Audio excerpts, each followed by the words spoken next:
All right, guys, welcome back to the Green Zone. As always, I'm your host, Jimmy Havener. This is episode 33. That's right, 33 of these golden episodes for you, making that money, giving you that cash, and getting you into that zone to make that green. If you can't hear it in the background, it's raining, it's storming. The old man is looking at you right now in the camera, giving you betting and fantasy advice, so you're welcome. I'm a little under the weather, so I'm not going to give you last week's review. We're going to get in, we're going to get out this week. I'm going to give you head-to-head, I'm going to give you fantasy advice, and then I'm going to give you that betting advice. You get out of here, you make your money, and have fun. Happy holidays. I don't care. Buy an extra gift. Send me something. That'd be nice. You're welcome. All right, guys, so first up, we have our head-to-head. As always, and as we say here on the Green Zone, let's kick it off. First up, we got the Colts and the Buccaneers. Baby, those Buccaneers are playing a lot better than we ever thought they would, aren't they? Jameis Winston and the inconsistent play of his quarterbacking has led them to a few victories. Last week, the Tampa Bay Buccaneers were the #1 fantasy defense. That means that rush defense and that pass defense stepped it up. I'm not going to lie, I didn't see a lot of football last week, guys. Turns out I missed a big week. Again, I told you, I'm sick. Get off my back. But there were a lot of upsets, a lot of 3 onside recoveries last week, and that's, I think, makes it 4 for like 29 on the year, something crazy. So a lot of crazy things happened last week. A lot of weird things like the Dolphins beating the Eagles and everything else, but we still maintained an 8-5 head-to-head record, and we maintained an 8-5 betting record last week as well. So we're all right. We're hanging in there. Getting back to the subject, Colts and Buccaneers. I know the Buccaneers are rolling. I know they're playing a lot better. I know Jameis Winston's playing better. I know that defense has stepped it up. I know the rush defense has been top all year, or that pass defense stepped it up. However, I think it ends this week. I think the Colts go into Tampa and beat the Buccaneers. I think the Colts are a well-rounded team, or a more well-rounded team than the Buccaneers. Less inconsistent. Jacoby Brissett and the Colts pick themselves back up off the mat after losing this last week to the Tennessee Titans. I like the Colts in this one. Next, we got the Ravens and the Bills, guys. It's plain and simple. Every time the Bills have played a team that is decent, halfway decent, good, or better than good, they lose. That's the bottom line. The Buffalo Bills have not proven that they can beat good teams. They have proven over and over that they can beat up on bad teams, and that's fine. They've got 2 of them in their division in the Jets and the Dolphins. However, this week they go against one of the best teams in the NFL. The #1 overall offense in the NFL, the #1 rushing team in the NFL. That Bills defense won't be able to save them, and that home field advantage won't be able to save them at all. The Ravens probably steamroll the Bills in this one. Ravens. Lions and Vikings, guys. I got the Vikings winning this one. It's an important game. The Vikings need to bounce back after losing to the Seattle Seahawks. If you tuned in on last week's Green Zone, you knew those Seahawks were going to beat the Vikings. You're welcome. I made money off that game. I hope you did too. Get in and join the fun. You're missing out. Vikings come back, bounce back, win big in this one. I expect big things from Dalvin Cook, and I actually expect Kirk Cousins to play well and big in this one. Also, I need to turn down the volume. That's really loud. Alrighty then. A little bit more. Can you hear me? Check. Can you hear me? I know you can. I have a loud voice. That comes from being Italian. This comes from a brain of a well-known football player myself. Redskins and Packers, guys, it's not hard to dissect this one. The Packers are going to win. I understand the Redskins were able to get the run game going. Their defense stepped it up a little bit. Darius Geis and Adrian Peterson were the 1-2 punch that the Redskins needed to beat those Panthers, but the Panthers have the worst rush defense in the NFL. That's not going to happen against these Packers, especially in Lambeau. I expect the Packers to win. I know the Packers should win big. Maybe a little bit of a letdown here. The Packers seem to be a team that get ahead of themselves, or they look over their skis a little bit here is what I'm trying to say, however that saying goes. The bottom line is, usually after the Packers have a good week where they destroy a team, they have a little bit of a disappointing week. So, I expect the Packers to win. I don't know if they'll cover the big spread that they have or if they'll dominate. We're going to stay away from it anyways, or we'll talk about that later. Stay with me. Next, we got Broncos at Texans, guys. Upset of the week here. I am going psych out. We're going Texans. Texans are going to win this game. As I look down at my cheat sheet, I have the Texans winning this game. I would not be shocked if the Broncos win this game. The Texans have trouble stopping the pass, yardage through the air. Courtland Sutton recently has been explosive and almost unstoppable. He gets a plus matchup against the Texans this week. We'll talk about him in fantasy. Expect the Texans to win that game still. 49ers at Saints. Yes, my 49ers. They will bounce back and they will beat the Saints in New Orleans. Bet on it. I guarantee it. The Niners match up way better against the New Orleans Saints than they do against the Baltimore Ravens. I've been saying it for weeks here on the Green Zone. The Niners match up well against pocket passing quarterbacks. They have issues with scrambling quarterbacks. Drew Brees, one of my favorite quarterbacks, a Hall of Fame quarterback, a great pocket passing quarterback. Not a good mixture for the San Francisco 49er defense. I expect them to breathing down Brees' neck all day long. It's going to be a problem for him. I think the Niners get the ball and they get it often and eventually get that ball into the end zone and score. I think this game has implications of being a high-scoring affair as well as the Niners have in every game that they've dominated their opponent, be it the Panthers, be it the Cardinals or the Packers. They've almost put up 50 points or a little under. So we'll talk about that later when we get into it. I'm getting a little excited here. Can you blame me? It's going to be a big week. Merry football, everyone. Next, we've got the Bengals at the Browns. Look, the Browns laid an egg last week. I think they bounced back. They bounced back big against the Bengals. I did not expect Andy Dalton to be out there starting, throwing the ball around. He's not a good NFL quarterback. However, he is better than what they had out there, and they were trying to mentor into a leading starting quarterback position. Browns, regardless of who's back there, have a good defense and have a good rushing game, which they will rest on. They win this one. No problem. Bengals go back to being the Bungles. Next, we've got the Panthers at the Falcons, guys. I guess you can call this an upset. I'm calling the Falcons to win this game. The Falcons are a good rushing team, a good to decent rushing team, but at the same time, they've shown they can play defense. In the meantime, the Panthers have been spiraling downwards for weeks now. Their rush defense is absolutely atrocious. They don't have a passing attack or an offense of much to speak of. They just fired their head coach. A lot of problems in Carolina. I feel bad for you guys. Go out, get some gumbo, do something. I don't know. But the bottom line is you'll probably lose to the Falcons this week. Next, we've got the Chargers and the Jags in one of the battle of the shits nobody cares outside of the teams or the players of the fans that root for these teams. Holy Moses. Nobody cares about this game is what I'm trying to say. So really do I? No, but I try to give you all the winners and losers from head to head, and then we'll get into betting later. So we'll just keep it going here. Chargers beat the Jags because the Jags are terrible. The Chargers are okay. I don't know. Chargers are pretty bad too. Next, we got the Pats and the Chiefs, guys. I'm taking the Pats. I wouldn't be shocked if the Chiefs beat the Pats, but I'm going to tell you this. I don't remember the last time the Pats lost 2 games in a row. Don't worry, I'll wait. Go ahead, tell me. Yeah, no, I don't remember either. So, I'm going to go with Bill Belichick and those Pats and Tom Brady, the GOAT, getting and improving upon their loss from last week, learning from their mistakes, and beating a well-oiled machine, which is those Kansas City Chiefs.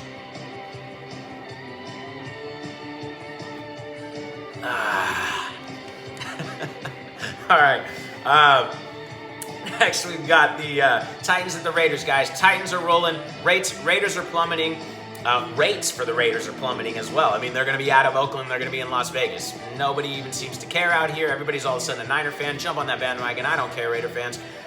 You are going to lose to the Tennessee Titans. That is right. One of the hottest teams in the NFL right now is and are those Tennessee Titans.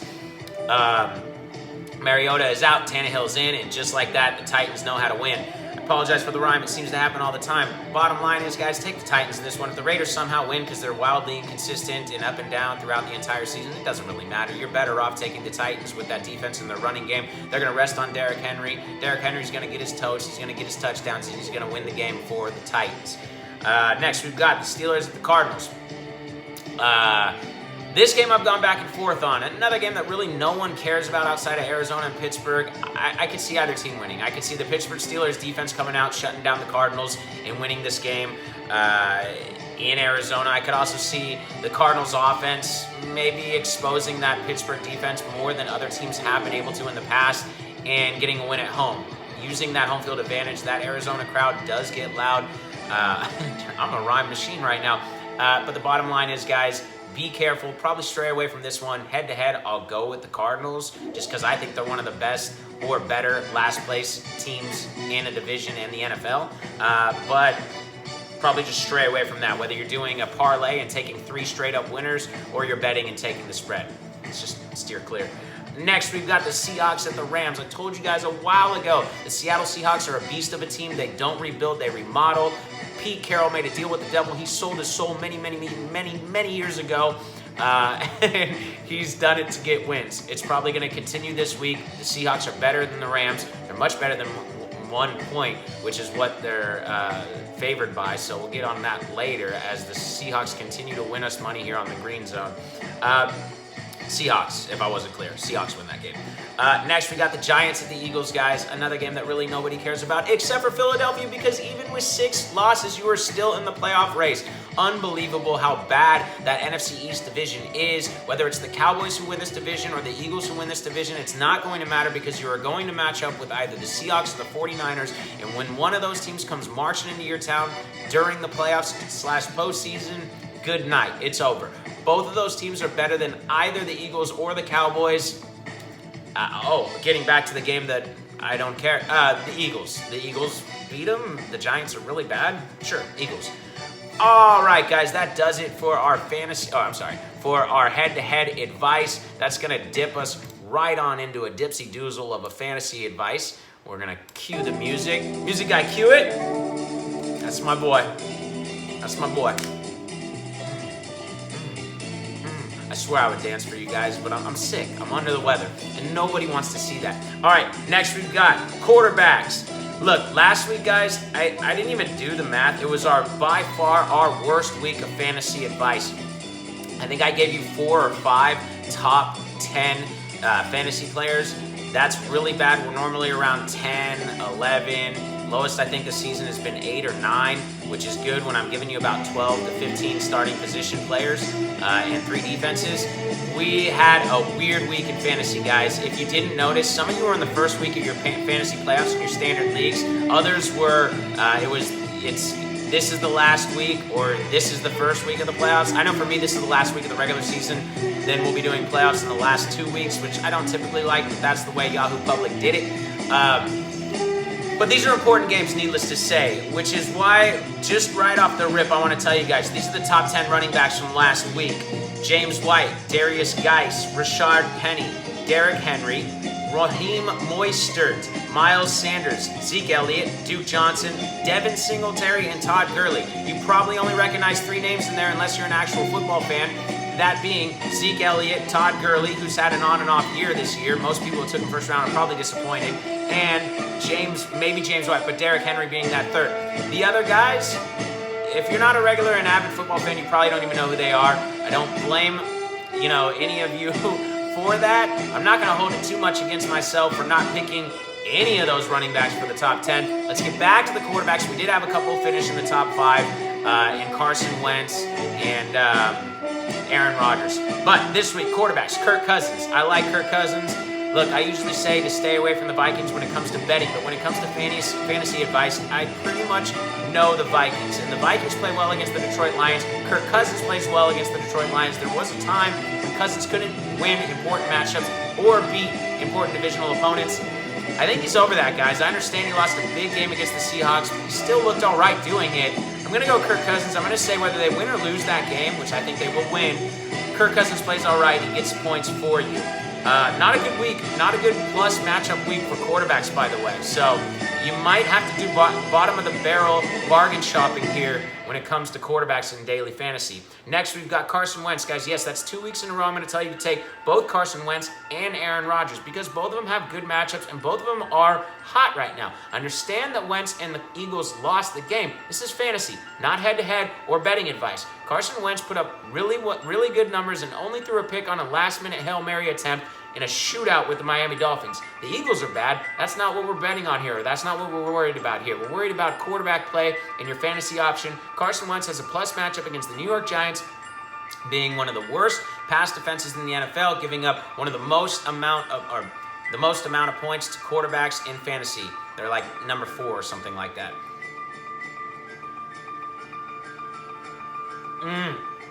I should be drinking tea, as a wise individual once told me. Guys, I think it was Splinter from Ninja Turtles. I don't know. But here's the deal. Getting back to quarterbacks. Aaron Rodgers, yes, you're going to need to take him again. He is playing against the Washington Redskins at home. Potential to be a letdown game here for the Packers, who seem to get, low when the times are low and high when the times are high. I think they'll be all right. I think they'll understand that they need to keep winning from here on out with how close and tough the NFC is right now. across the board with them being close to the Vikings in their division. And also, if they end up getting that wild card spot, it's going to be tough with teams like the Niners and Seahawks vying for that position as well. Probably there's two, but they'll be all right, but whatever. Aaron Rodgers is going to put up numbers. Another guy that you could go with is Russell Wilson. Russell Wilson was having an MVP-type year. He had a couple games where he cooled off. He didn't really play bad. He just cooled off. Now he's back in action. He's playing well, playing to that MVP caliber once more and once again. I expect him to bounce back and bounce back big in a game where the Seahawks are just better than the Rams. They're going to put up points. Russell Wilson's going to be the core of that point-putting-up system. We've got running backs here, guys. We're gonna go with name guys. We're not gonna go. We're gonna say that the trend of the no-name surprise running backs from last week are gonna fall off a little bit. We do have some plus matchups. We do have some guys that you'll recognize that are gonna probably lay it down and lay it down hard this week. We've got Nick Chubb. Nick Chubb going against the Cincinnati Bengals. The Bengals have an atrocious defensive line. They do not stop the run. Give me Nick Chubb all day. He's a beast of a back. I love him. Next, we've got Derrick Henry. Derrick Henry's been the hottest running back in fantasy football for the last 6 weeks. That continues this week against a Raiders defense who has done okay against rushing. Look, the way that these stats pan out is that if you're a first down running back type guy, so a workhorse, you tend not to do well against the Raiders. That's not to say that the Raiders do good against rush, that the Raiders have a good rush defense. They don't. They've allowed a lot of players to go over 100 yards and score touchdowns. They tend to do better against workhorse backs rather than a committee. I don't think Derrick Henry can be stopped right now. I think if you're looking for consistency and you're looking for reliability, especially in daily fantasy, you're already starting him in your standard fantasy, but in daily fantasy, in a week where there's not a lot of great matchups with what I mean by that is great talent going against bad defenses, I think you're safe taking Derrick Henry as your number one running back every single time. If you want to get something cheaper, go for Aaron Jones. The Packers are playing against the Redskins. The Redskins are bad. I think Aaron Rodgers and Aaron Jones continue to bounce back and play how they were earlier in the season. So you can do that. He's not even on my list. I'm just throwing that out there as an option for you guys if you don't want to spend the money for Derrick Henry or Nick Chubb. The last one on here is not going to be cheap either, but I do believe he'll get you some points, and that's Dalvin Cook. Dalvin Cook loves going against the Detroit Lions. That's not going to stop this week. He's running, and he's running well. Take Dalvin Cook. Wide receivers, Davante Adams. I told you guys before that I love to pair up one quarterback with, the quarterback that I take with at least one receiver. Well, one receiver at the most, too. Davante Adams being that receiver. Last week, this combination of Rodgers and Davante Adams paid out big. If you took the advice, they were 2 of the top 10 players that I did give you. I believe that continues this week as the Packers get another easy opponent at home, and Davante Adams and Rodgers continue to hook up. Stephon Diggs. Stephon Diggs has been up and down all year, guys. If you have him on your fantasy, you know this. You probably had him on the bench when he explodes, and you probably had him in your starting roster when he does nothing. This is a week that I think he has potential to explode. Look, he's a deep threat. He's got Kirk Cousins throwing to him. Kirk Cousins is kind of inconsistent. Deep ball can be a boom or bust type thing. That's what you're going to get with Stephon Diggs. This week has potential to be a boom week for Stephon Diggs. I expect him to end up in the top 10. Pay accordingly in daily fantasy. And then last but not least for wide receivers, guys, Courtland Sutton. Courtland Sutton cannot be stopped the last few weeks. Big hands Allen throwing to beast of a man. I don't know why that makes me laugh. That's just such a weird thing to worry about when it comes to the combine, the hand size. Yeah, look, Courtland Sutton has not been able to be stopped recently, and I think that continues. He's got a plus matchup against the Texans defense. I said I would talk about this later. The problem with the Texans is that their pass defense can be had. The New England Patriots, their strength really isn't their pass offense, right? But the Broncos, if they do have a strength, it's Courtland Sutton, and it's getting the ball in his hands. That Texan defense can be had. I expect Sutton to have a big week. Tight ends, George Kittle. Yes, I understand he's been on the list 2 weeks in a row, twice now. But the bottom line is, guys, he can't be held down for that long. The Saints have given up the third most points, fantasy points, to tight ends this year. George Kittle, they're giving up something like 77% of the time that teams going to or throwing to their tight end complete it. That's the completion rate against that Saints defense.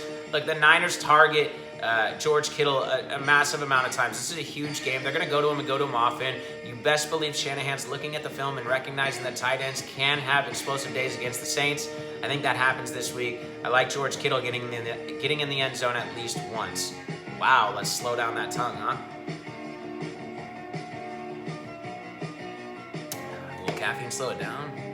I don't think so. All right, next we've got Zach Ertz and Jack Doyle. Yes, I just said Jack Doyle. He is actually available in a lot of leagues this week, guys. I picked him up last week. He did a hell of a job for me as a streamer. I've now kept him in the starting position. Jack Doyle is a main and consistent target of Jacoby Brissett. If he is still available in your league and you do not have a tight end, which is completely feasible at this point in the season because there are about 6 good tight ends in the NFL, go out and get Jack Doyle. He's got a plus matchup going against a team that gives up the most fantasy points to tight ends. You need to go out and just set yourself up there. I apologize. I also have allergies apparently with this sickness, so my nose itches a little bit. No, it's not from stuff. Next, we've got the incredible and the inconsistent, wildly inconsistent Zach Ertz. Look, if Carson Wentz is throwing often and putting up fantasy points, Zach Ertz is going to be the receiver/recipient of a lot of those points. So I expect him to get his and get back on track in fantasy for you guys. Last but not least, we have defenses, guys, and for those of you who have played fantasy for a long time in your standard fantasy leagues, you know that a defense can win you a matchup. So can a kicker if you play in a league with kickers. You losers, get out of that league, weirdos. Next, we've got defense. Baltimore. The Baltimore Ravens are going against the Buffalo Bills. I've told you before, the Bills cannot play good teams. The Baltimore Ravens have a good defense. They are a good team. They may even end up in the Super Bowl. They're going to probably have a long day against those Ravens, that being they as in the Bills. Well, probably Josh Allen and the Bills, I don't imagine them putting up more than 15, 16, 17 points, and I say that because they always seem to have a weird, crazy total. They never just have 14 or 21 points, the Bills, that is. So take Baltimore's defense with confidence. If you want a riskier play, you want a streaming option, go out and get the Cleveland Brown defense. I just did this week. They've got a plus matchup against the Cincinnati Bengals and Andy Dalton. Don't expect the Bungles to all of a sudden go on a win streak here. They are still the Cincinnati Bungles. And then last but not least, guys, I was surprised to see how far down the list they were in daily fantasy and for how cheap you can get them. That is the San Francisco 49ers defense. The San Francisco 49ers just went on the road against the number 1 total offense in the league and gave up 23 or 24 points, whatever it was. Really? That's all they did? I mean, that's not bad, guys. That's fine. That's the number 1 offense, number 1 rushing offense in a rainy game where it definitely positively affected the rushing game for the Ravens. Now they get the Saints. They do better against, but I think the Niners defense has the potential to explode this week and get you a lot of points. So if you want to get them in daily fantasy for a discount price, this is the week to do it. Go out and get those Niners. They may guide you to that win that you need. That does it for fantasy advice, guys. Now we're going to kick it into last and third gear here for the betting segment. I apologize ahead of time because after this week, you are going to have more money. So you're going to have more problems. All right? That's something I was taught at a very young age. Okay? Bad boys for life. So we got first look bets, guys. Look, last week, 8-5, right? And the 5 that we lost, I mean, they were on games. A lot of them came from third look. I gave you guys way too many options last week. I told you I was excited. I gave you 13 bets. That's not very normal for those of you who seek betting advice. You usually get like 3 or 4 games, 5, maybe 6 in one lock. That's a lot. I gave you 13. There were 13 games last week. I pretty much gave you a bet a game. Not to say that they all came from different games, but you get the point. This week, I pulled back a little bit, right? Because 8-5 is good, but we probably could have been about 8-2 had I not bet on some silly things. So pay attention to what's first look bets, second take, and third glance, all right? I want you to focus on that. First up, we have first look bet, Niners +2. This is with the money. Remember, we want to be against the money because we want to be on the side of Vegas. When I say with, I mean with the public. The general public, the general population is betting on the Niners. So this went from 3 points, Niners +3 to Niners +2. I still like it. I think the Niners can win this game straight up. So if you're giving me points on top of that, sure, I'll take it. Give me the Niners going in there and giving Brees fits all day. I still love you, Drew Brees. I still remember how cool you were at the Pro Bowl, but it's my Niners, dude. We got to move on. I don't know what to tell you. I told you several years ago that I love you, but I love the Niners more, all right? First look again, we got the Colts +3. I almost moved this down to second take. I'm not sure how great I feel about this. I can see the Colts losing this game, but I think it's going to be close either way. I know Tampa's hot right now, but they haven't been the greatest team all year. They've been wildly inconsistent. The Colts have a pretty good defense. I think it could give Brissett issues. Give me the Colts plus the points. In a game I could see going either way, but I'll take the Colts plus the points because I also can see this game being close. Next, we got the Seahawks. Yes, the Seahawks have made the list again because guess what? The Seahawks keep winning us money, folks. I told you, Pete Carroll is the devil incarnate, okay? He is getting -1. How that's possible? I'm not really sure. The Seahawks are much better than the Rams. They're much better than 1 point. Give me the Seahawks -1 point, who are rolling right now and are going to continue to stay on top in the NFC West until the Niners meet them again and beat them, and then we'll see where it goes from there. That money stayed even, so has the Colts game, by the way. So we feel confident with the even games, right? Ravens -6.5. Yeah, it's a lot of points if the Ravens are playing a good team, but they're playing a decent team. And we know already when the Bills play decent to above average or good teams like the Baltimore Ravens, they fail. This is going to be another exam test. They fail. Give me the Ravens -6.5. I know it's a lot of points to eat. It's almost a touchdown. This is with the money, which makes it even scarier. But I'm going to hold strong. I'm going to say the Ravens and Lamar Jackson get it done. Money. All right. Second take. Chiefs +3. I am nervous about this one. I did tell you guys earlier that I think the Pats are going to win this game, but that was in head-to-head. If you're going to give me the Chiefs plus the points in a matchup where, look, it's not far-fetched or you don't have to, go out of your mind with your imagination to imagine the Chiefs winning this game, right? So give me the Chiefs plus the points. I'll take it. What could be a close game. If they lose this game, they probably lose by 3. If they win, then the points are just bonus. Give me the Chiefs +3. That money stayed even as well. Couple of overs here. I haven't given you guys that many overs or unders this year.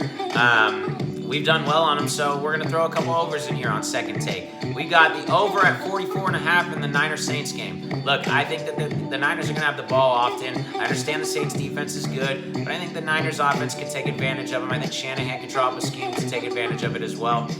I think they'll put up some points. Saints will do their part. Drew Brees is not going to be held silent. He's not going to be shut down as much as the Niners, and as well as the Niners were able to shut down the Packers, because the Packers have Aaron Jones, the Saints have Alvin Kamara, and he's a little bit harder to stop, and so is Michael Thomas. So, look, the Saints and Brees and Thomas and Kamara, they're going to put up their points for sure. I just think that the Niners win this game, and there's potential for the Niners to win big here. If that happens, they go well over 44.5 points. Take the over in that one. Another over. I like taking over in random games. A random game this week being the Jaguars and the Chargers. I told you this is a game that nobody cares about. Battle of the shits, if you will, as I've coined here on the Green Zone. Look, these two teams don't really match up that well as far as their defenses go to be able to stop the other team. The Chargers match up better against lighter, fast backs because they have a lot of secondary talent and skill. They have a lot of speed that they can put on the field. They do not do well against power backs. They do not do well against hard, put their head down and rush hard type backs, big type backs that can punish them. It's why they did well against the Ravens last year before the Ravens went out and got guys like Mark Ingram and Gus Edwards. It's why the Ravens went out and got guys like Mark Ingram and Gus Edwards. Because last year the Chargers were able to put the speed on the field to stop the Ravens offense.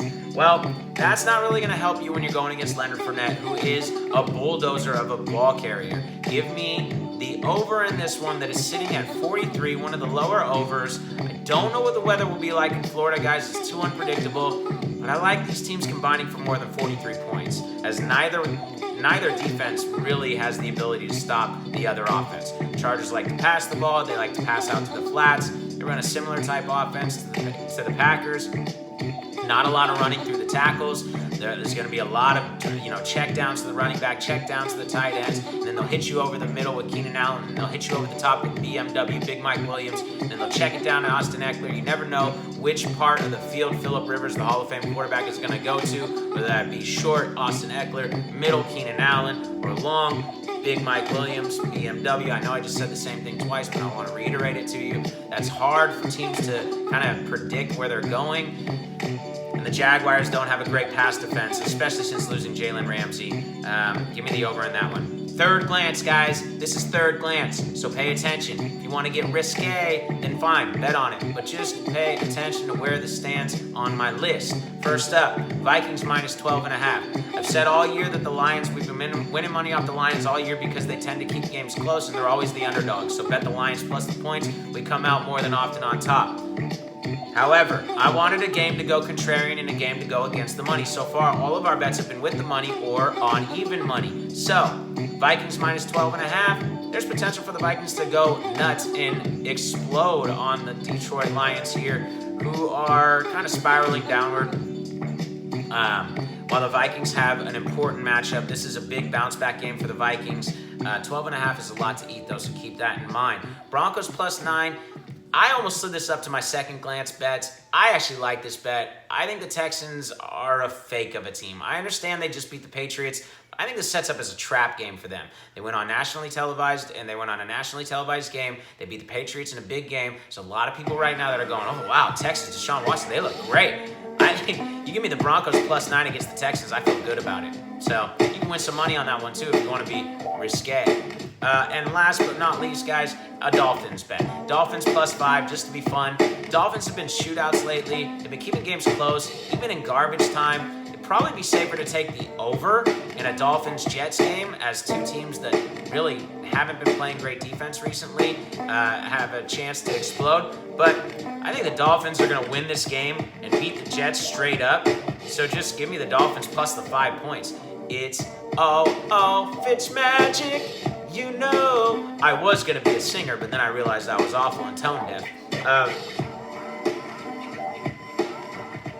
All right, guys.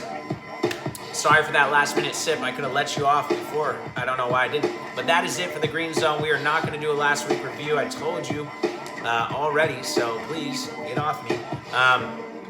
Enjoy your holidays. Enjoy your week. And Merry Football to you all. Thank you for listening. You beautiful